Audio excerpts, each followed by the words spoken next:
Good morning class 8। आज हम पढ़ रहे हैं अपना नया टॉपिक, ये पीडी नंबर 17 का ही टॉपिक है हमारा, the advent of Mahatma Gandhi, मतलब महात्मा गांधी का आगमन। अब महात्मा गांधी जो अपने देश को आज़ाद करने के लिए अब कौन से नेता आए हैं, तो वो आए हैं अब महात्मा गांधी। पढ़ते हैं इनके बारे में। It is in these circumstances that Mahatma Gandhi emerged as a mass leader। ठीक है, ये बताया गया है कि जब ये हालात चल रहे थे, बंगाल का पार्टीशन हो रहा था, तो उसी हालात के टाइम पे एक जनजाति मतलब मेन नेता के रूप में कौन आए, महात्मा गांधी। ठीक है,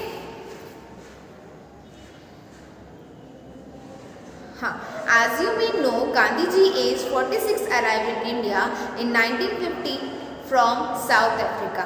ना गांधी जी जब 46 ईयर्स के थे, मतलब 46 की एज में वो कहाँ आए थे, इंडिया आए थे। कब आए थे, 1915 में। कहाँ से आए थे, साउथ अफ्रीका से। ठीक है, साउथ अफ्रीका से वो भारत लौटे थे। कब लौटे थे, 1915 में। और उनकी उस टाइम पे एज क्या थी, वो थी 46।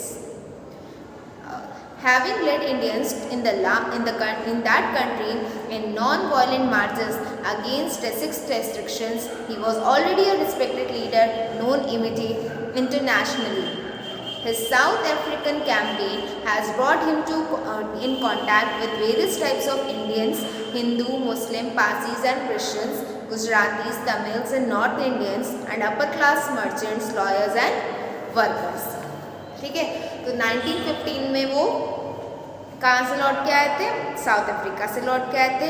और वो वहाँ पे क्या करने गए थे कि वो वहाँ पे गए थे जितने भी हमारे इंडियंस थे, ठीक है, जो नॉन वायलेंट जितने भी मार्चेस निकाल रहे थे, हम लोग मूवमेंट्स निकाल रहे थे नॉन वायलेंट वाले, अहिंसा वाले, ठीक है, उसके खिलाफ जो आंदोलन चल रहे थे, ठीक है, वो अंतर्राष्ट्रीय स्तर पर उनकी अच्छी मान्यता थी, मतलब अच्छे विचार थे और लोग उनका क्या करते थे, आदर भी करते थे।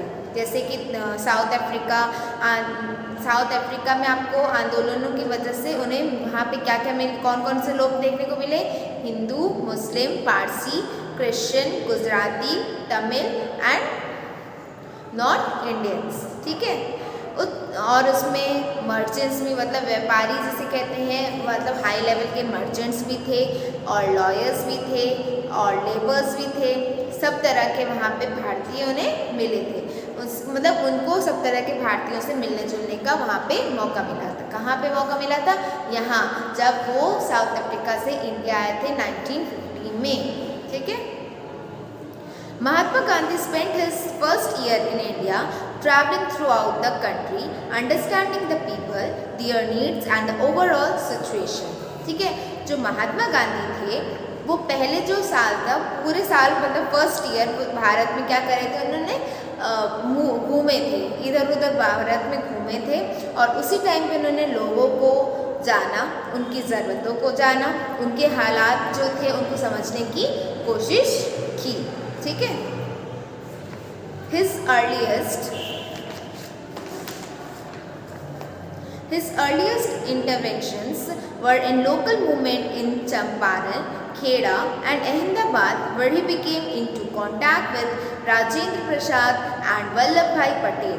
ठीक है, सब पहले के टाइम पे, मतलब हाँ, उनके शुरुआती टाइम पे क्या हुआ था, उन्हें क्या, वो चाह रहे थे मूवमेंट, कौन सा मूवमेंट बनाना, चंपारण मूवमेंट, खेड़ा और अहमदाबाद के जितने भी मतलब नॉर्मल स्टेट लेवल के आंदोलन थे, उसके रूप में उनको और क्या करना चाह रहे थे, सामने आए, मतलब उनके सामने वो लोग आए।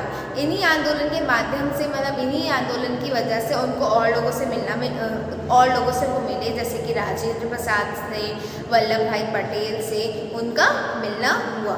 ठीक है, फिर था in Ahmedabad he led a successful mill workers strike in 1918। 1918 में फिर उन्होंने अहमदाबाद में जो मिल के मजदूर थे, मिल थे उसके जो मजदूर, मतलब वर्कर्स थे, कि जो हड़ताल थी, मतलब वो जो मूवमेंट था चल रहा था, स्ट्राइक चल रहा था, वो पूरा करवाया। ये किसके नेतृत्व में, मतलब किसकी देखरेख में पूरा हुआ है? महात्मा गांधी और वो सरदार वल्लभ भाई पटेल और राजेंद्र प्रसाद।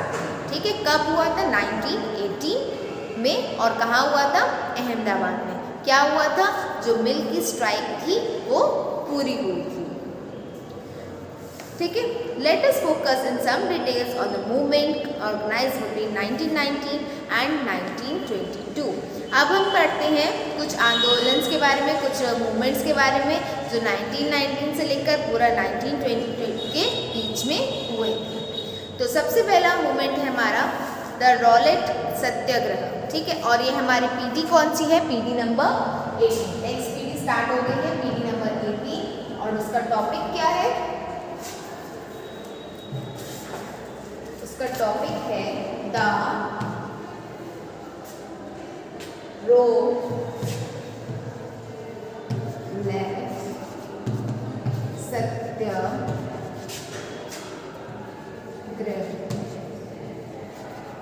ठीक है, ये हमारा नया टॉपिक है। इन 1990 इसको पढ़ते हैं।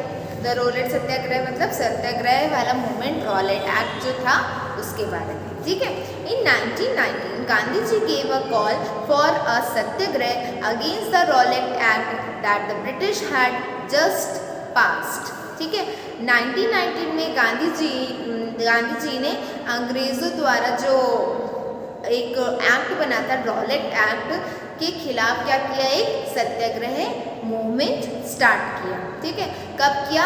1919 में। किसके खिलाफ? Rowlatt act. वो एक्ट किसने बनाया था? ब्रिटिशर्स ने बनाया था।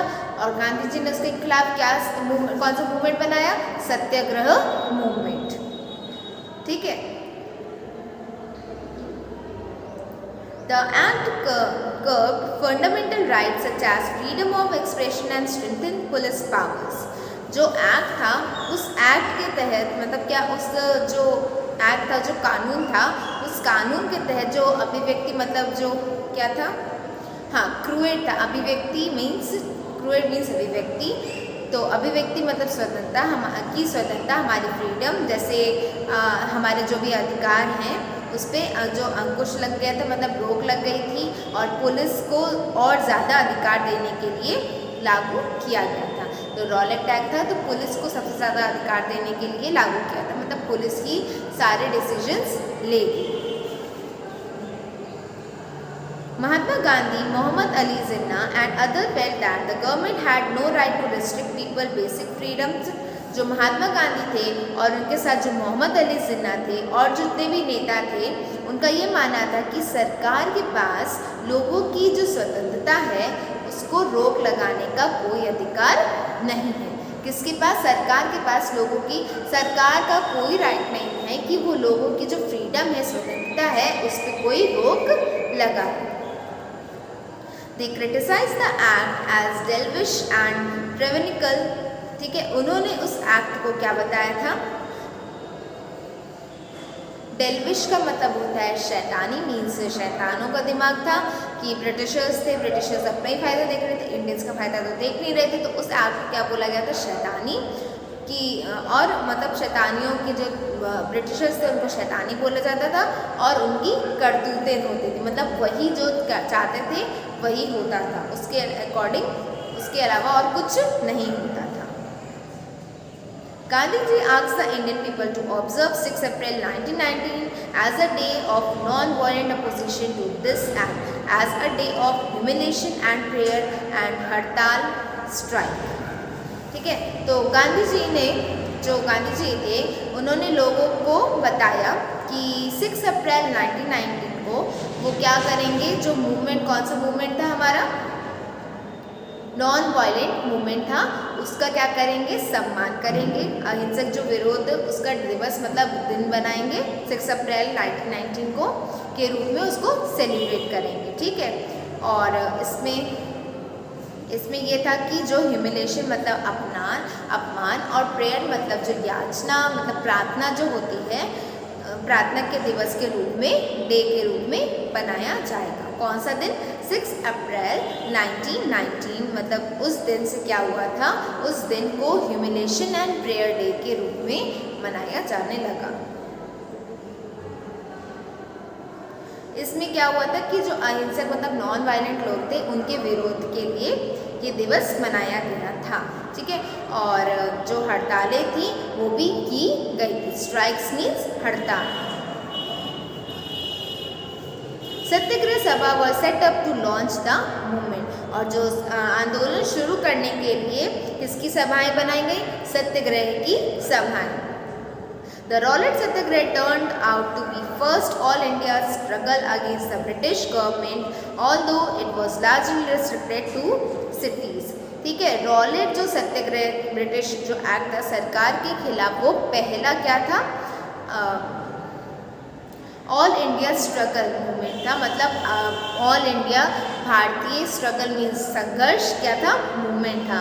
लेकिन अगर देखें जो शहर जो सिटी थे वो उन्हीं सिटी तक के ही सीमित रह गया था, मतलब ऑल ओवर इंडिया नहीं फैल पाया था।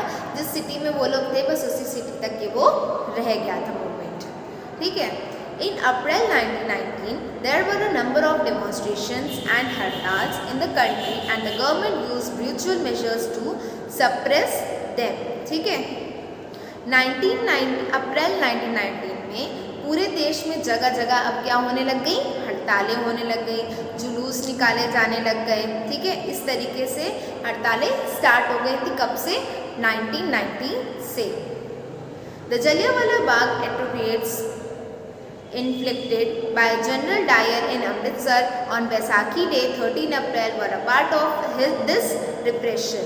ठीक है, बैसाखी के टाइम पे 13 अप्रैल बैसाखी के टाइम पे अमृतसर में जनरल डायर थे, हाँ, उन्होंने क्या किया? जलियांवाला बाग में क्या किया? हत्याकांड किया था। क्या हुआ था पता है सबको? हत्याकांड हुआ था। ठीक है, मैसेकर मतलब हत्याकांड इसी जगह पे हुआ था। ठीक, On learning about the massacre, Rabindranath Tagore expressed the pain and anger of the country by re-announcing his knighthood। इसी मतलब जो हत्याकांड हुआ था इसको देखते हुए रविन्द्रनाथ टैगोर ने अपना मतलब उनको दुख जो हुआ था, उनका जो गुस्सा था वो जताते हुए नाइटहुड की उपाधि वापस लौटा दी। नाइटहुड मतलब क्या है? एक एक्ट था, वो मतलब एक डॉक्यूमेंट था, वो वापस लौटा दिया था। किसको लौटा गया था? ब्रिटिशर्स को। क्यों? क्योंकि इसी की वजह से ही जलियांवाला बाग में हत्याकांड हुआ था। इसके बाद है during the Rowlatt satyagraha the participants try to ensure that Hindu and Muslim were united in the fight against the British rule. Rowlatt जो सत्याग्रह एक्ट था उस दौरान पे ब्रिटिश शासन के खिलाफ मतलब ब्रिटिशर्स के खिलाफ हम लड़ाई लड़ रहे थे, तो उस टाइम पे हिंदू और मुस्लिम क्या के बीच में एकता हो गई थी, मीन्स वो लोग एक हो गए थे। ठीक है, और एक होकर वो क्या कर रहे थे? ब्रिटिशर्स के खिलाफ लड़ने की तैयारी कर रहे थे। This was also the call of Mahatma Gandhi, who always saw India as a land of all the people who live in the country, Hindu, Muslim and those of other religion। ठीक है, तो उसी time पे महात्मा गांधी जी भी यही चाहते थे, उनकी यही राय थी कि भारत में रहने वाले सभी, चाहे वो हिंदू हो, चाहे मुस्लिम हो, चाहे क्रिश्चियन हो या किसी भी जाति के लोग हों, वो सब एक हो और एक होके अपने देश के लिए लड़ाई लड़ें।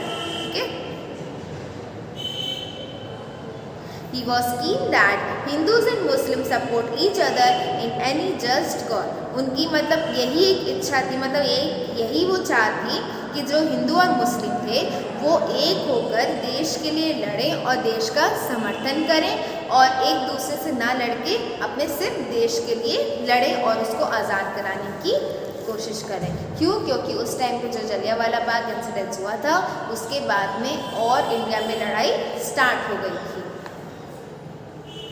तो नेक्स्ट क्लास में आई होप आपको इतना समझ में आ गया होगा रॉलेट सत्याग्रह। ठीक है, इसमें जलियांवाला बाग के बारे में हमने पढ़ा। ठीक है, अमृतसर में कैसे हत्याकांड हुआ था ये हमने पढ़ा। और अब हम नेक्स्ट क्लास में पढ़ेंगे खिलाफत मूवमेंट के बारे में, नॉन कॉपरेशन मूवमेंट के बारे में। आपको इतना समझ में आ गया होगा। आज के लिए इतना ही, नेक्स्ट क्लास में next topic. Okay class, thank you and have a good